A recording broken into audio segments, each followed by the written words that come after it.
गुल मेरे शोहर का दोस्त था। वो पेशे के लिहाज से ड्राइवर था और जब भी वो दूसरे शहर से वापस आता तो रात हमारे घर गुजारता।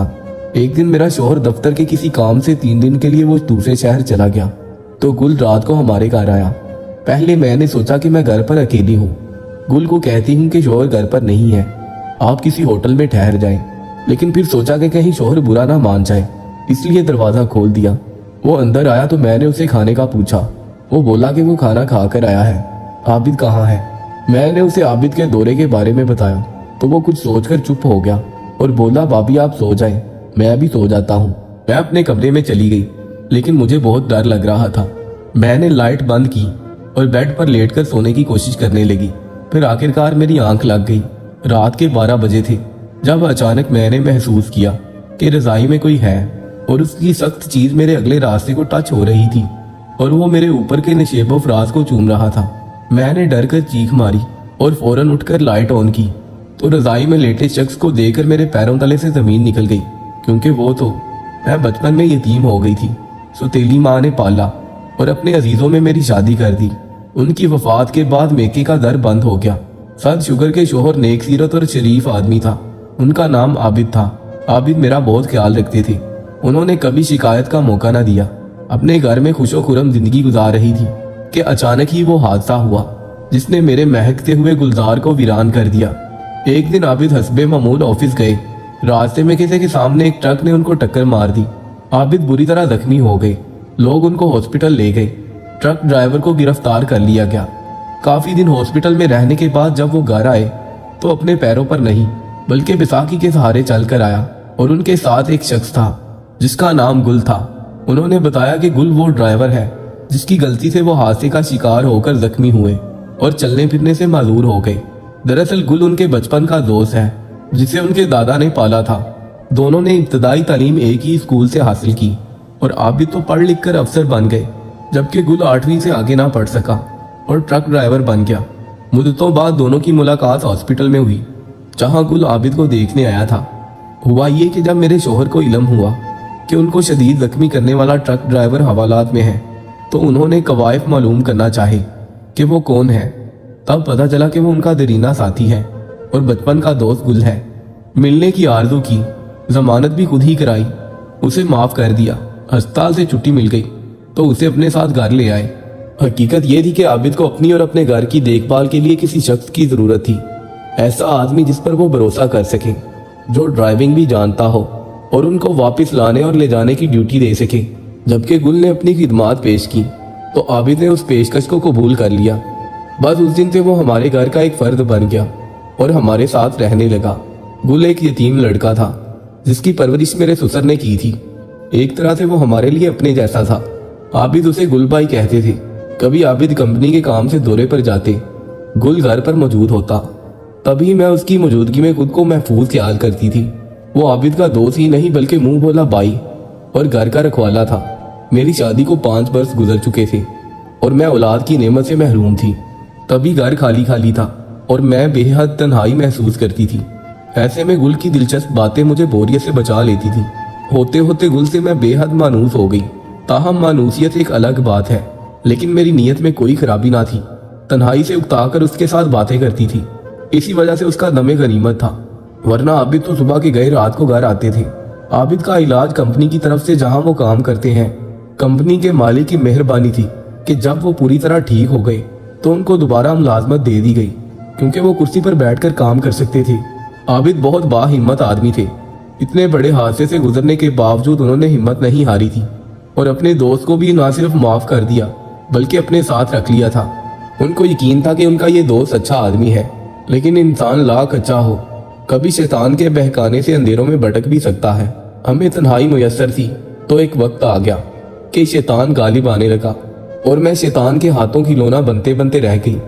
हम तो समझ रहे थे कि आबिद हर बात से गाफिल है, मगर वो हमारी छोटी छोटी बातों को नोट कर रहे थे। एक दिन उन्होंने कहा कि आज मैं दौरे पर जा रहा हूँ, 2 दिन बाहर रहूंगा, तुम अपना ख्याल रखना। गुल को उन्होंने घर की 4 दीवारी में बनी एनेक्सी में जगह दे दी थी। मुझे उस रोज खुदा हाफिज कहकर घर से नहीं गए बल्कि अलाउंस के अंदर बनी हुई सीढ़ियों के नीचे ही बैठ गए और मैं यही समझी कि वो घर से चले गए हैं, क्योंकि ऑफिस की गाड़ी बज़ाहिर उनको लेने भी आई थी। मैंने अपने बेडरूम की खिड़की से गाड़ी को घर के अंदर आते देखा था, जबकि गुल उस वक्त सो रहा था। आबिद के जाने के बाद घंटे बाद दरवाजा खुला तो वो गुल था। वो मेरे साथ मेरे कमरे में आ गया। थोड़ी ही देर गुजरी थी कि आबिद उस कमरे में आ गए जहां मैं और गुल थे। हमारे ओसान खता हो गए। हम तो किसी और ही दुनिया में थे कि उनके आने की खबर तक ना हुई। अब मुझे अपना सांस बंद होता महसूस होने लगा। जाहिर है वो भी बैसाखी पर चल कर आए थे, मगर उनकी बैसाखी की आहट तक हम ना सुन पाए थे। आबिद ने नहायत ठंडे लहजे में सवाल किया कि मुझे सच बता दो, गुल का इस वक्त यहाँ मौजूद होना किस वजह से है? क्या ये महज इत्तेफाक है या तुम दोनों मेरे घर की छत तले रहकर मुझे धोखा दे रहे हो? याद रखना, अगर सच ना कहा तो मैं तुम दोनों को शूट कर दूंगा। उन्होंने जेब में हाथ डालकर पिस्तौल निकाल लिया। मेरा सांस ऊपर का ऊपर रह गया। मैं गुम थी और गुल के चेहरे पर हवाइयां उड़ रही थी। अलबत्ता दोनों के लबों पर शर्मिंदगी थी, क्योंकि शोहर की गैर मौजूदगी में ड्राइवर का मालिक के बेडरूम में होना शर्मनाक बात थी। अचानक आबिद की आवाज गुलोकेर हो गई। मुझे बताओ तो सही, मुझसे तुमको क्या तकलीफ पहुंची है? आखिर क्या शिकायत है? क्या मैंने तुम्हारा ख्याल नहीं रखा या किसी शय की कमी है? दुख दिया है जो तुम मुझसे बेवफाई कर रही हो? अगर कोई ऐसी बात नहीं है तब कुरान पाक पर हाथ रखकर दोनों कसम खाओ कि तुम्हारी नीयतों में कुछ फतूर नहीं है। मैं इतनी बड़ी कसम खाने का तसव्वुर भी नहीं कर सकती थी। मुझ पर लर्जा तारी हो गई और चकरा कर फर्श पर गिर गई और गुल ने भी कसम उठाने से इनकार कर दिया। तब आबिद ने पिस्तौल उसके हाथ में देकर कहा, दोस्ती का हक अदा करो, मुझे शूट कर दो। मैं ऐसी बेगैरती की जिंदगी अब नहीं जी सकता। फिर आबिद ने मुझे दोनों शानों से पकड़कर उठाया और बिस्तर पर बिठाया और बोले, जो शिकायत है कहो। मगर मेरे मुंह से एक लफ्ज ना निकला। मुझे कोई शिकायत होती तो कहती। मैं तो पसीने से शराबूर थी। जी चाहता था कि अभी जमीन फट जाए और मैं और गुल उसमें समा जाए। ये अलम था कि उस वक्त अगर आबिद ना आते तो हम गुनाह के दिल में उतर जाते। आबिद ने गुल से कहा, तुम मेरे दोस्त हो जिसने गलती से मुझे अपाहज किया और मैंने उसको घर में रख लिया। और क्या इसी दिन के लिए कि तुम मेरी इज्जत पर नजर रखोगे, मेरा घर उजाड़ने की सही करोगे, मेरी खुशियां पामाल कर दोगे? क्या बिगाड़ा था मैंने तुम्हारा? मेरे दादा ने तुमको यतीमी के दुखों से निकाला। तुमने मुझे कैसे अलाव में धक्का दे दिया? किस नियत से तुम यहाँ आए हो? लो पिस्तौल और मुझको खत्म करो। उदारा इस अजियत से तुम ही निजात दिला दो और फिर जो चाहे मन मानी करो। आबिद की बात हम सुन रहे थे, मगर पत्थर के बुत की तरह, जो सब कुछ सुनकर भी कुछ नहीं सुन सकते। और आबिद की तो ऐसी कैफियत थी कि तसव्वुर से ही लरज थी, जैसे कोई जान निकलने के करीब हो। बल आखिर आबिद ने कहा, मैं तुम्हें अपनी बीवी की हैसियत से नहीं रख सकता। मैं तुम्हें आज़ाद करता हूँ ताकि तुम गुल से शादी कर सको। मैं शाम तक शहर से बाहर जा रहा हूँ। तुम इस दौरान जो चाहो ले जाओ, मगर यहाँ से कहीं दूर चले जाना। मैं भी इंसान हूँ, खुदा जाने कब मुझे दौरा पड़ जाए और मैं क्या कर गुजरूं। फिर आबिद ने गुल के सामने ही मुझे 3 बार तलाक दी थी और घर से चले गए। अब पछता रहे थे, लेकिन अब तक हमने कोई गुनाह नहीं किया था। लेकिन जिस रास्ते पर हम जा रहे थे वो सरासर गलत था। थोड़ी देर सोचने के बाद मैंने गुल से कहा, अब मेरा घर बर्बाद हो चुका है और तुम्हारी वजह से हुआ है। अब बेहतर है कि तुम अब मेरी जिम्मेदारी कबूल कर लो, वरना तलाक याफ्ता औरत का कोई सहारा भी नहीं बनता। कहाँ जाएगी? रजा इंसान को भूल की नहीं बल्कि नीयत पर मिलती है, जो मुझे भी मिल गई है। आबिद अगर 3 बार तलाक के अल्फाज ना भी कहते तब भी वो अब मुझे अपने साथ नहीं रखते भी तो दोनों की जिंदगी अजियत में गुजरती। बेहतर है यहाँ से चलकर निकाह करके इज्जत से जिंदगी गुजारने की कोशिश करें। मैंने अपने चंद जोड़े कपड़े की जरूरत का सामान और कुछ नकदी ली। आबिद के आने से पहले उनका घर छोड़ दिया। हम रहीम यार खान से कराची आ गए। चंद दिन गुल के वाकिफकार के घर पर रहे। इद्दत की मुद्दत गुजारने के बाद मैंने गुल से निकाह कर लिया। एक छोटी सी कॉलोनी में एक सस्ता सा घर किराए पर ले लिया और वो किसी ट्रांसपोर्टर का ड्राइवर हो गया। इंसान को जब तक जन्नत से निकाला नहीं जाता वो नहीं समझ सकता कि जन्नत की क्या कीमत होती है। ख्वाबों की दुनिया और हकीकत की दुनिया और होती है। अब पता चला कि जिंदगी के असल मसाइल क्या है। एक खुशहाल शख्स की बीवी थी तो तन्हाई काटती थी। अब एक ऐसे शख्स की मनकूहा हो गई जो रोज नशा करता है, शराब पीता है, जदोकूब करता है। अब दिल जलता है। आबिद की मोहब्बत, उसकी खूबियां, अच्छाइयां याद आती हैं। तब खून के आंसू रोती थी। एक दिन गुल बस लेकर जा रहा था कि नशे में तेज रफ्तारी की वजह से बस उसके काबू से बाहर हो गई।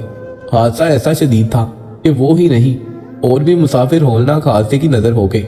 अखबार में खबर के साथ उसकी तस्वीर भी शाया हुई। पड़ोसी अखबार लेकर आए और मुझे बताया कि तुम्हारा शोहर हादसे में खत्म हो गया है। ये टूटा फूटा सहारा भी जाता रहा। ट्रांसपोर्टर ने मेरी कोई मदद ना की, लेकिन अपने घर में काम करने की पेशकश कर दी।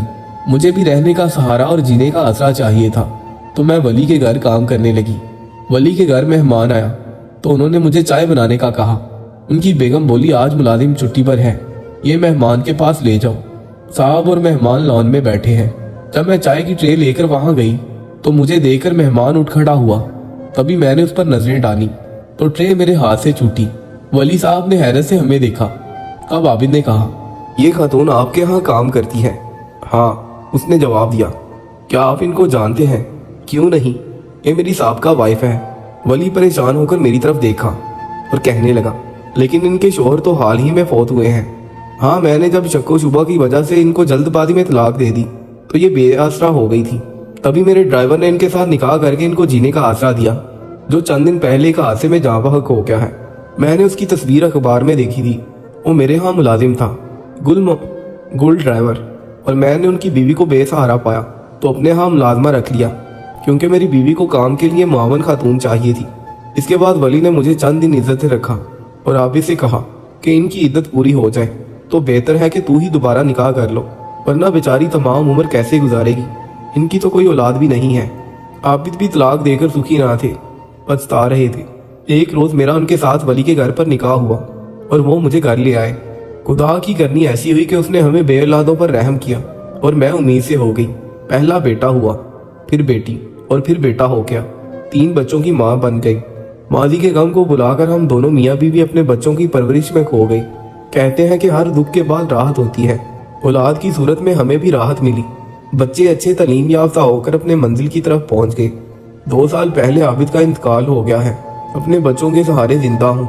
जिंदगी के निशेबो फराज देख लिए हैं और माजी की गलतियों से यही सबक सीखा है कि कभी किसी पर एतबार नहीं करना चाहिए, खुसूसन गैर मर्द पर। अपने घर में सिर्फ अपने शोहर और बच्चों के साथ ही फैमिली मुकम्मल होती है। कोई गैर आदमी अगर घर में राहत पजीर हो तो उससे फासला रखना लाजमी है, क्योंकि शैतान इंसान के साथ हरदम लगा है।